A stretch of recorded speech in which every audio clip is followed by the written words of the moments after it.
Good afternoon, everyone. Shalom. I'm Shosh Badrosian from the National Public Diplomacy Directorate. I'll be taking a few questions after a couple of brief points to share with you today. Just make sure you put your questions in the chat of the Zoom with your name and your outlet. Today is Monday, December 8th, and it has been 794 days since Hamas slaughtered our southern communities and kidnapped our people. It was a choice Hamas made to launch a war on the people of Israel on October 7th, and we will never forget the atrocities they committed on that horrific day. Allow me to share with you some of the significant points the Prime Minister has said in the last few days. He said we are almost finished with phase 1 of the ceasefire plan, which has been a goal the Prime Minister said at the beginning of the war, to get back all of our hostages. It is fair to say that many doubted the Prime Minister could even accomplish something like this back when our people were first taken hostage by Hamas. And right now, we have one hostage left in captivity, which we know Hamas can find.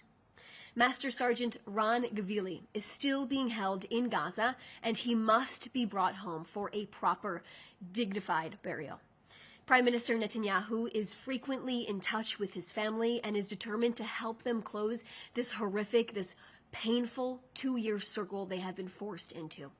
The Prime Minister said that once phase 1 is completed, phase 2 will begin, which he noted comes with equal difficulty. Now, phase 2 will disarm Hamas and demilitarize Gaza, a crucial step outlined in the 20-point plan that Israel remains committed to.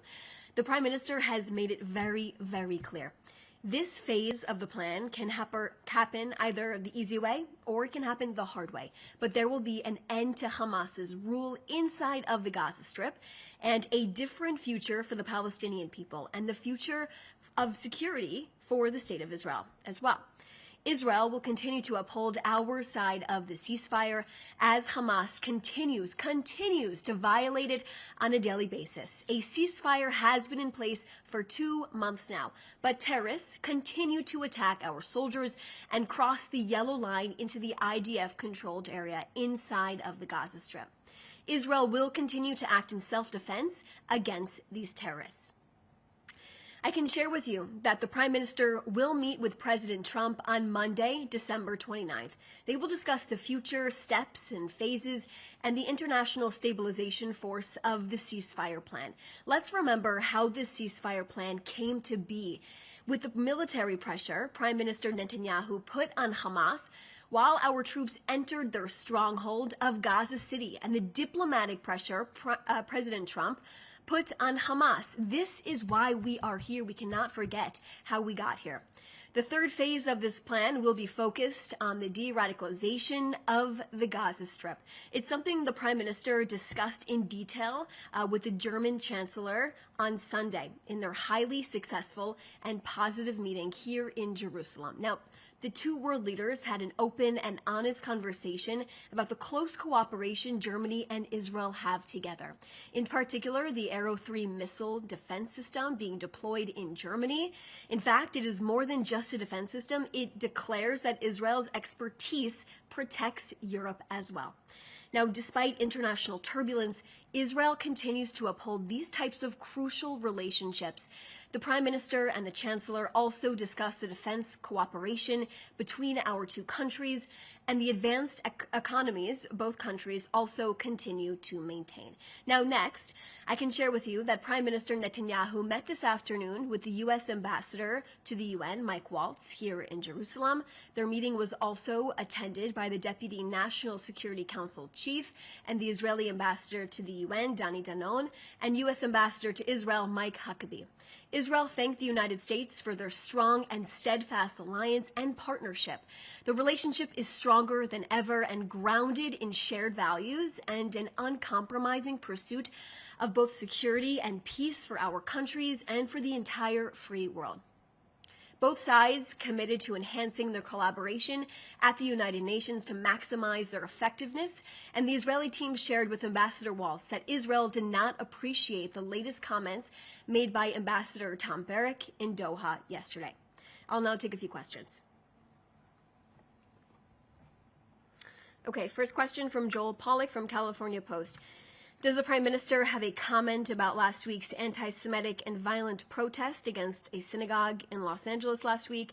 Second question is, Tucker Carlson claimed in Doha this weekend that Israel asked Qatar to host Hamas, so it was hypocritical for Israel to attack Hamas in Qatar. He made a number of other provocative statements. Does Israel have any comment on this? So in terms of these LA protests that you mentioned, I can share with you that Israel views that the violence exhibited outside of the temple in LA, the synagogue, as another manifestation of anti-Semitism rearing its ugly head. Also, we shouldn't get confused. There are not simply assaults on Israel-oriented event. It is yet another assault at the site of a Jewish house of worship, and this is a shameful act, of course, that must be rejected across the board. In terms of your question in regards to Qatar, I just want to remind everyone that after October 7th, Hamas wasn't hiding inside of Doha, Qatar. They were simply living. They were being hosted in Doha in 5-star resorts and luxurious villas as well. Qatar gave them a sanctuary there.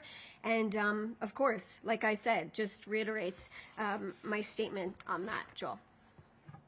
Adam Parsons from Sky News, what is the government's reaction to the decision by Israeli officials to raid the headquarters of UNRWA today, despite the terms of the UN Charter, stating that the building is inviolable? Can you confirm that the Israeli government continues to respect both the word and spirit of the United Nations agreements? I will simply put it, Adam, I will probably have you ask UNRWA if they will also respect Israel and not have Hamas completely infiltrated inside of them and what they claim to be doing as well. We know UNRWA has been a stain on the United Nations, and it was established back in the day to actually only operate for 18 months.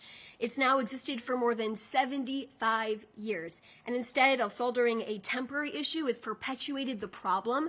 And now the growing number of refugee status of Palestinians is extremely high. Remember, the number of Palestinian refugees went from 700,000 in 1950 to 5.5 million people today. UNRWA has proven its enormous failures, and it's time for it to be dismantled, and it's time for the world to recognize that, including journalists as well. UNRWA continues to claim there's also not enough humanitarian aid going inside of the Gaza Strip. If you look at the facts, there are hundreds of trucks entering Gaza on a daily basis.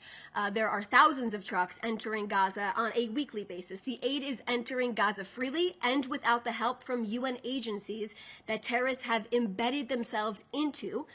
Like I said, these trucks are entering weekly, daily. However, organizations without terror operatives have stepped up and have actually helped overtaken UNRWA's operations and are sending in thousands of trucks in coordination with Israel. Prime Minister Netanyahu has made it clear that UNRWA is not part of the solution. They are part of the problem.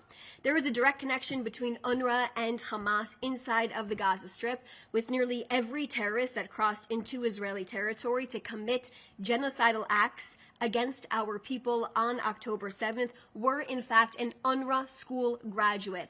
Listen to what I just said. Nearly every single terrorist that crossed the border on October 7th was an UNRWA school graduate. Not only that, Israeli intelligence identified that at least 18 UNRWA employees actively participated in the October 7th massacre.